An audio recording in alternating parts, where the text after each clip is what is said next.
성경은 구약 성경 381쪽입니다. 우리 찾으신 줄 알고 한 절씩 교독하도록 하겠습니다. 길르앗 사람 입다는 큰 용사였으니 기생이 길르앗에게서 낳은 아들이었고 길르앗의 아내도 그의 아들들을 낳았더라. 그 아내의 아들들이 자라매 입다를 쫓아내며 그에게 이르되 너는 다른 여인의 자식이니 우리 아버지의 집에서 기업을 잊지 못하리라 한지라. 이에 입다가 그의 형제들을 피하여 돕 땅에 거주하매 잡류가 그에게로 모여와서 그와 함께 출입하였더라. 얼마 후에 암몬 자손이 이스라엘을 치려 하니라. 암몬 자손이 이스라엘을 치려할 때 길르앗 장로들이 입다를 데려오려고 돕 땅에 가서 입다에게 이르되 우리가 암몬 자손과 싸우리 하니 당신은 와서 우리의 장관이 되라 하니 입다가 길르앗 장로들에게 이르되 너희가 전에 나를 미워하여 내 아버지 집에서 쫓아내지 아니하였느냐? 이제 너희가 환난을 당하였다고 어찌하여 내게 왔느냐 하니라. 그러므로 길르앗 장로들이 입다에게 이르되 이제 우리가 당신을 찾아온 것은 우리와 함께 가서 암몬 자손과 싸우게 하려 함이니 그리하면 당신이 우리 길르앗 모든 주민의 머리가 되리라 하매 입다가 길르앗 장로들에게 이르되 너희가 나를 데리고 고향으로 돌아가서 암몬 자손과 싸우게 할 때 만일 여호와께서 그들을 내게 넘겨주시면 내가 과연 너희의 머리가 되겠느냐 하니 길르앗 장로들이 입다에게 이르되 여호와는 우리 사이의 정인이시니 당신의 말대로 우리가 그렇게 행하리다 하니라. 이에 입다가 길르앗 장로들과 함께 가니 백성들이 그를 자기의 머리와 장관을 삼은지라. 입다가 미스바에서 자기의 말을 다 여호와 앞에 아뢰니라. 아멘. 말씀을 전하기 전에 한 가지 광고를 드리겠습니다.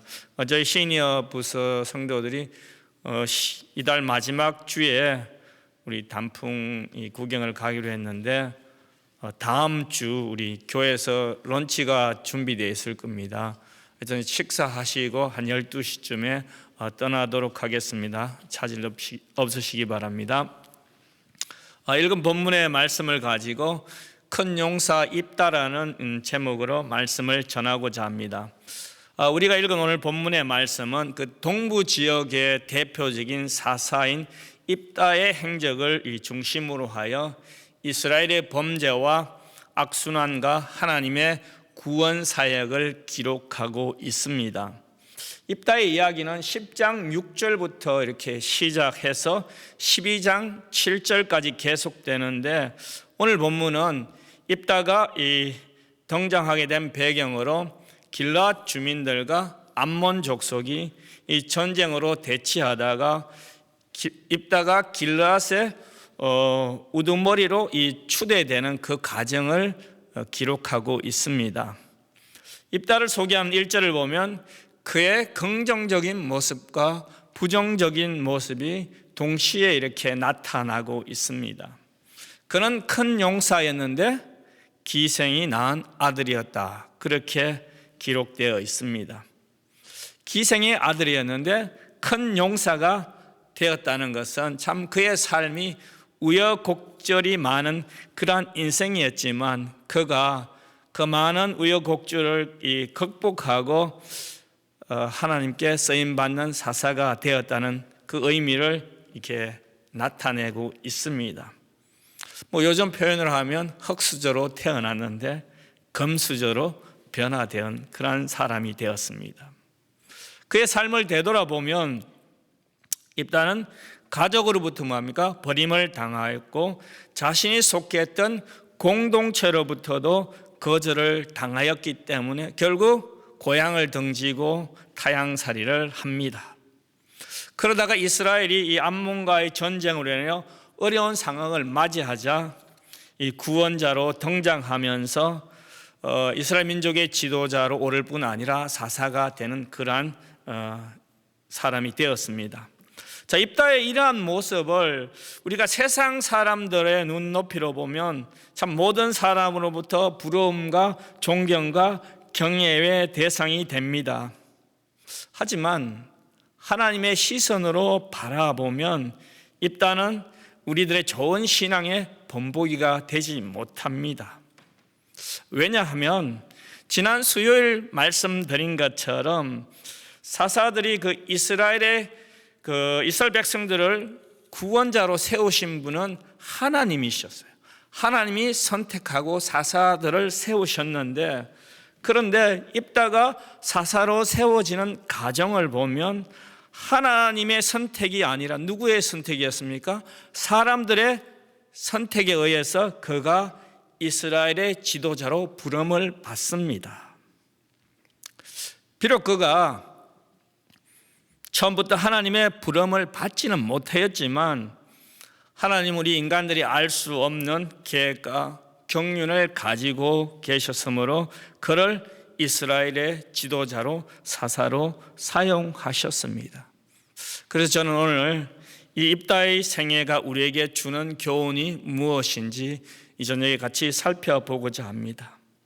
1절을 보면 입다를 큰 용사로 소개하고 있습니다. 큰 용사라는 단어를 사용한 것으로 보가 그가 힘이 있고 능력이 있고 용감한 사람이었습니다. 근데 큰 용사라는 이 의미가 단지 육체적으로 크고 강한 사람이 아니라 그가 정신적으로 멘탈적으로 강했고 리더십이 있었던 것으로 묘사하고 있습니다. 그래서 그가 돕 땅으로 도망가서 생활할 때도 많은 무리들이 그를 따랐다라고 성경은 기록합니다. 한마디로 그는 유능하고 지도력이 있는 사람이었습니다. 하지만 그가 창녀의 아들로 태어났다는 그 사실이 그의 출세의 발목을 잡았습니다.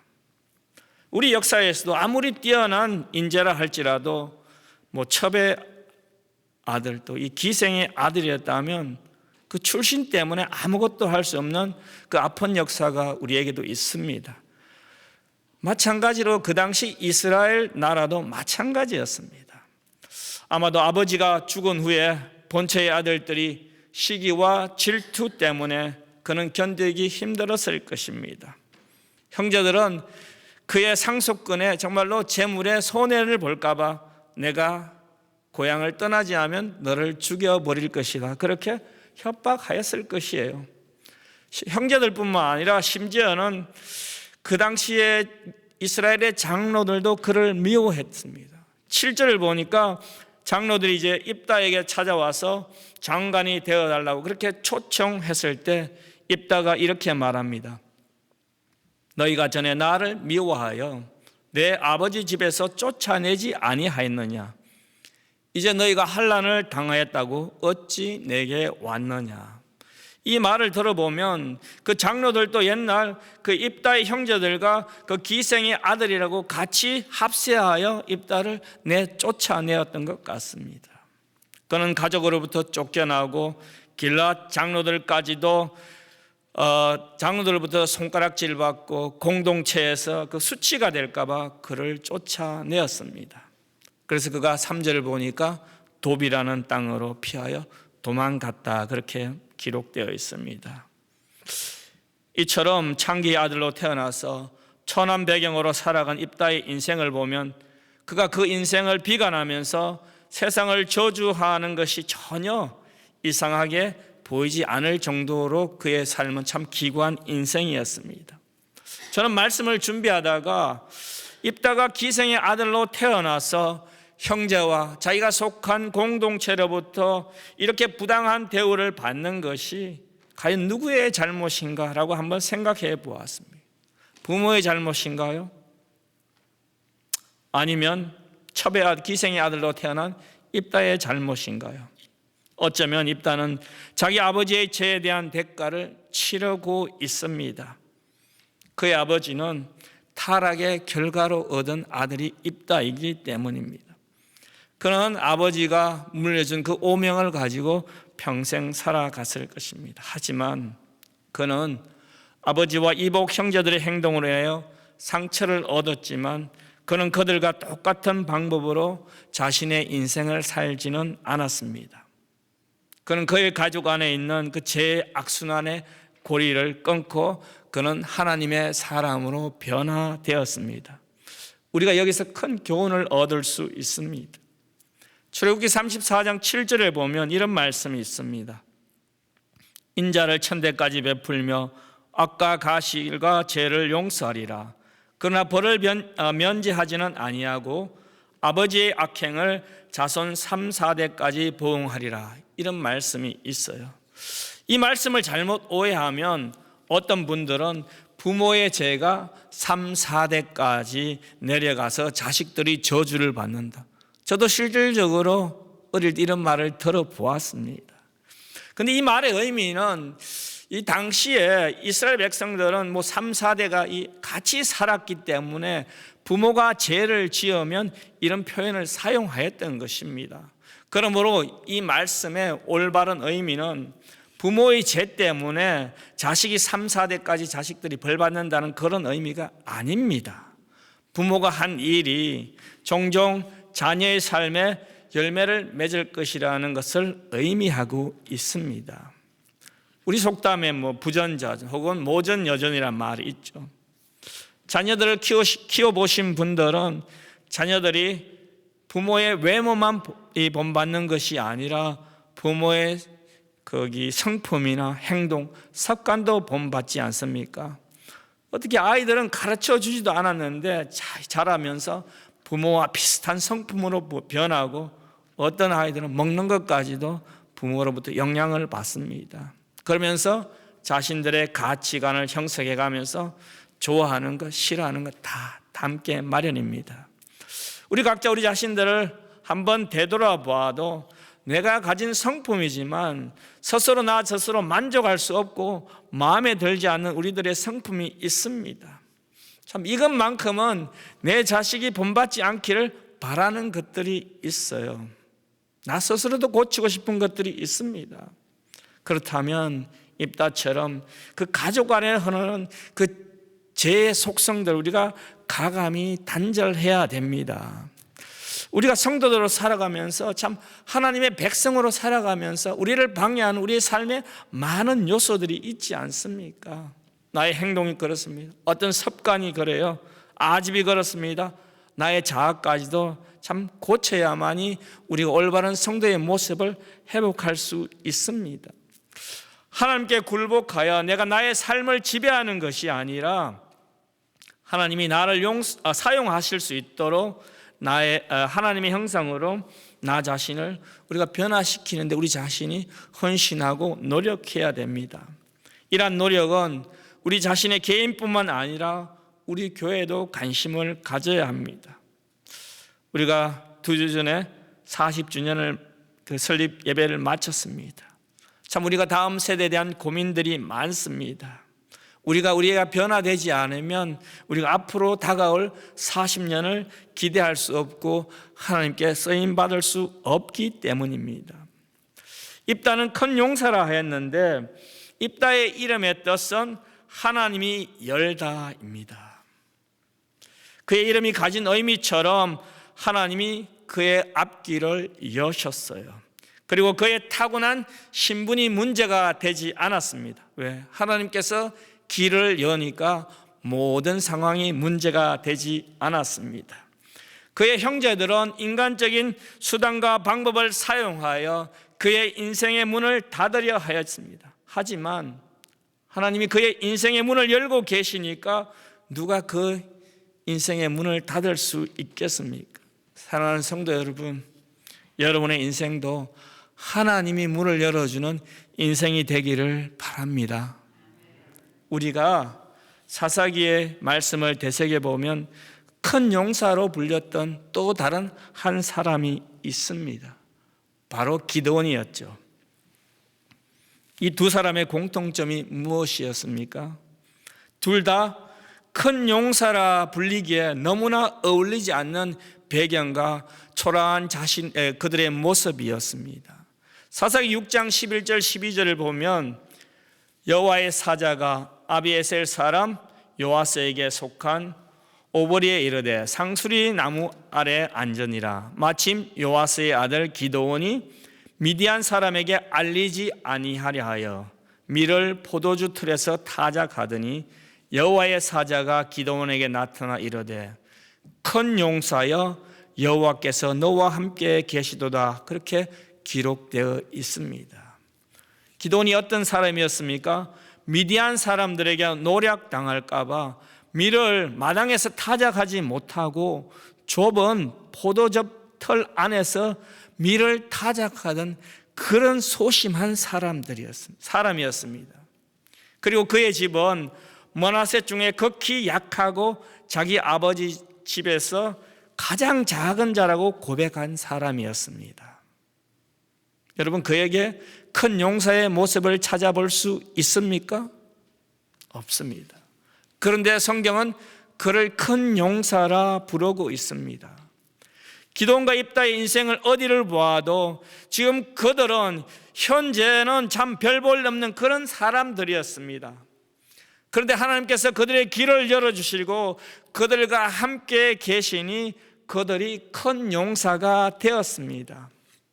사랑하는 성도 여러분, 하나님께서 그들의 미래를 보고 그들을 큰 용사라 부르신 것입니다. 하나님의 관심은 오늘 내가 어떤 사람이든 상관이 없다는 것입니다. 하나님께서는 내가 오늘 경제적으로 부족하든지 능력하든지 그런 것에 관심이 없습니다. 학벌 관심이 없습니다. 명예, 직업 관심이 없습니다. 미모에도 관심이 없어요. 하나님의 관심은 오늘 우리의 현재의 모습이 아니라 앞으로 하나님 앞에서 순종하여 변화된 삶으로 어떤 모습으로 살아갈 것인가가 중요합니다. 어떤 모습을 가지고 말씀을 실천하면서 살아갈 것인가에 대해서 하나님께서 나의 길을 열어주시고 나와 함께 할 것인가 말 것인가를 결정하십니다. 바라기는 저와 여러분, 우리 첼트넘 교회가 하나님께서 함께 하면서 길을 열어주는 성도와 교회가 되기를 바랍니다. 3절을 보면 입다는 돕이라는 곳으로 지금의 그 시리아 국가 요르단강 그 동쪽에 위치한 곳으로 이주하여 새로운 삶을 시작하였습니다. 그런데 그의 주변에 잡류가 모였다 했습니다. 잡류가 모여서 그와 함께 출입하였다고 합니다. 성경은 잡류라고 했는데 한마디로 표현하면 빽 없고 힘없는 사람이에요. 세상으로부터 버림받은 사람들이었습니다. 제 생각에는 잡류들이 입다를 그들의 보스로 모신 것 같아요. 성경은 정확히 왜 이들이 입다에게 모여들었는지 설명하고 있지 않습니다. 그런데 어쩌면 입다가 그들이 삶의 목적을 찾을 수 있도록 도움을 주었을 것입니다. 심리학자들의 말에 의하면 사람들은 자신의 마음속에 있는 것을 반영하는 사람들에게 끌리는 경향이 있다고 합니다. 여러분 주변에 있는 사람들을 한번 생각해 보십시오. 보통 나와 비슷한 생각을 가지고 있는 사람을 우리는 만나서 사귀고 재미있게 지냅니다. 그러면서 그들과 같이 시간을 보내면서 우리 자신들이 가졌던 것들을 공유합니다. 다시 말하면 누군가가 어떤 것에 불만을 가지고 있으면 불만을 가진 사람들이 주위에 모이게 됩니다. 술 좋아하는 사람은 술 좋아하는 친구들을 잘 만나더라고요. 누군가 특정한 죄를 짓는 것을 좋아하면 그 사람과 똑같은 일을 죄 짓는 것을 좋아하는 사람들로부터 매력적으로 끌리게 마련입니다. 관심을 받습니다. 반대로 누군가 복음에 대한 열정을 가지고 있다면 그 사람 또한 복음을 사랑하는 사람들로부터 관심을 받습니다. 성도 여러분, 여러분 주위에는 어떤 사람들이 모여들고 있습니까? 찬양과 말씀과 기도를 사랑하는 사람들이 모여 있습니까? 아니면 이 세상의 쾌락과 물질과 명예를 쫓는 사람들이 모이나요? 입다를 찾아온 사람들의 이유가 무엇이든 상관없이 성경은 잡류들이 그와 함께 출입하였다 그럽니다. 중요한 것은 입다가 버림받은 사람들의 지도자가 되었다는 사실입니다. 그러나 그는 사람들을 모아서 지난주에 제가 설교드린 내용이 아비멜렉이었습니다. 아비멜렉처럼 물질을 가지고 자기의 세력을 키운 것이 아니라 반역을 일으키는데 사람들을 사용하지 않았습니다. 입다는 이 세상에서 버림받은 자들과 함께 하나님을 경외하며 하나님의 백성들을 구하기 위해 훈련하고 준비하였습니다.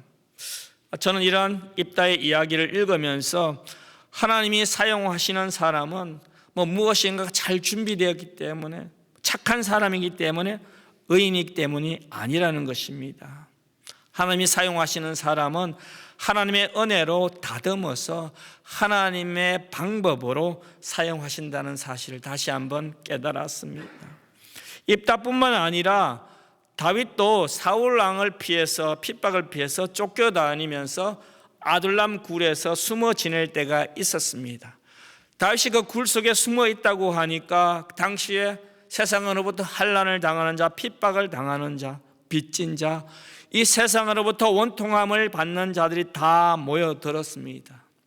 다윗은 그들을 훈련시켜 훌륭한 군대로 만들었지요. 입다도 다윗과 똑같은 일들을 하였습니다. 이들의 삶을 보면 이들은 모두 인내하면서 하나님의 섭리, 즉 하나님의 때를 기다렸다는 것입니다. 인생의 어려운 시간들이 찾아왔을 때 이들은 세상을 원망하면서 자포자기하여 자기 마음대로 살았던 것이 아니라 자신들의 눈에 보이지 않고 들리지 않는 하나님의 음성을 기대하면서 믿음으로 때를 기다렸습니다. 이렇게 하나님의 사람으로 준비된 입다에게 백성의 장로들이 찾아와서 그들이 우리의 장관이 되어달라고 부탁을 듭니다. 성도 여러분, 장관이라는 의미는 그들의 통치자가 되어달라는 뜻이에요. 입다의 입장에서 보면 이들의 요구가 얼마나 모순입니까? 아니, 떠나라고 하면서 쫓아낼 때는 언제고, 참 전쟁 중에 전쟁할 장수가 없으니까 우리의 장수가 되어 주십시오, 그렇게 와서 요구를 합니다. 여러분 같으면 어떻게 하겠습니까? 참 괘씸하죠.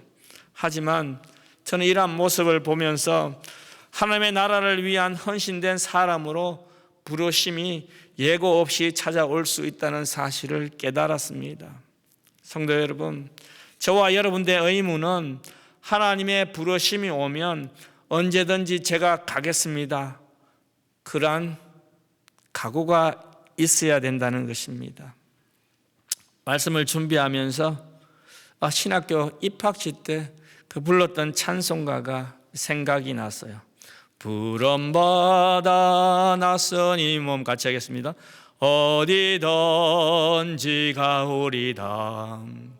괴로우나 즐거우나 주만 따라가오르니 어느 누가 막으리까 죽음인들 막으리까 어느 누가 막으리까 죽음인들 막으리까.